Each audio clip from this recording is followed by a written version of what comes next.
Um, yeah, I was talking about you guys before the show that I'd never talked about, and I've got plenty of stories from this job, but I'd never talked about this rental car company that I worked for, like right out of college.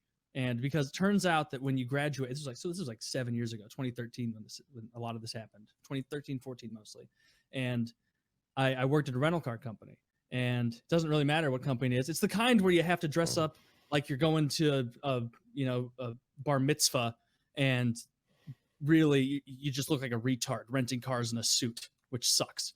And it's the kind where you have to pick someone up. And so I started working at this company, and one of the first things they do is they're like, and I'm right out of college, so I'm ready to be like, all right, I'm not going to make much money. I'm barely going to make any money. This is going to suck. I'm going to be working so much for this job, and I'm barely going to be bringing home anything, but whatever. You got to start somewhere. And so I started working for this company. They sent me down to their like main city where they train all the new people, and they give you a roommate in these situations.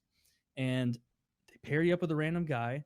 I was 22 at the time, I think, just turned 22. This guy was like 26, 27, Mormon, already had 3 kids.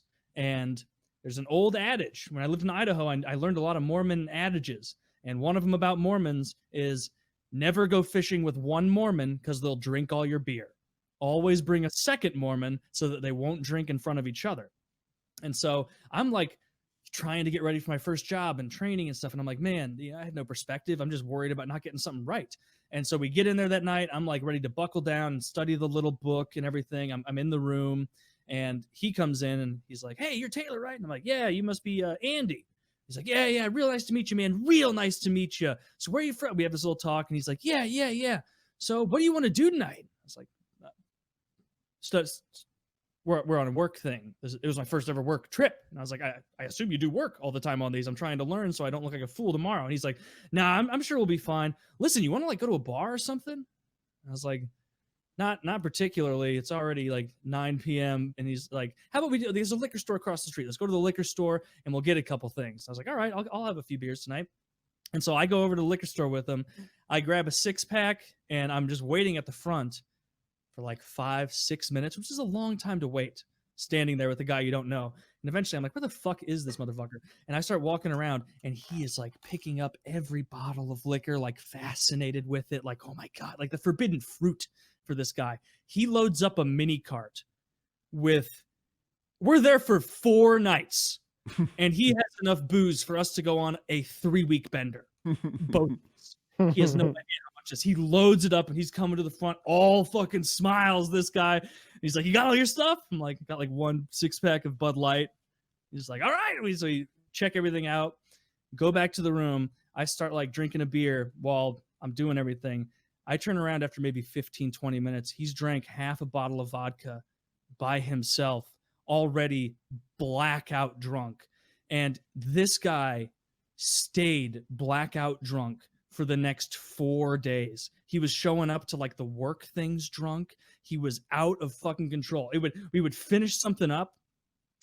Turns out Mormons get degenerate as shit once they get a little liquor in them. Maybe that's a rule. There was one night he was begging me. He's like, come on, man, it's our last night here. Come on, let's go to the hot tub at the hotel. And I'm like, okay, let's go to the hot tub. He brings the free glass thing you use to rinse your mouth out next to the sink, and a bottle of Jack Daniels that he sets next to the hot tub. And we're sitting there with like 2 other normal people, and I don't even think I brought a beer because it wasn't allowed. And he gets wasted here, and he spends the entire last night and the second to last night vomiting and keeping me awake until like 4 a.m. And it was over and over. And at the end of it, he's like talking to me like we experienced a Hangover 2 style adventure.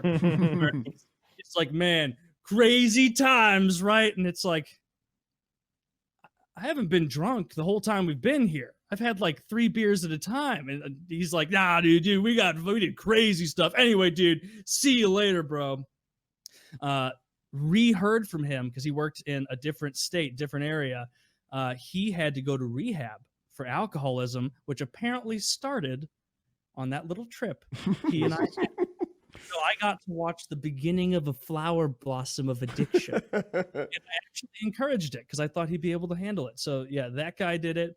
Another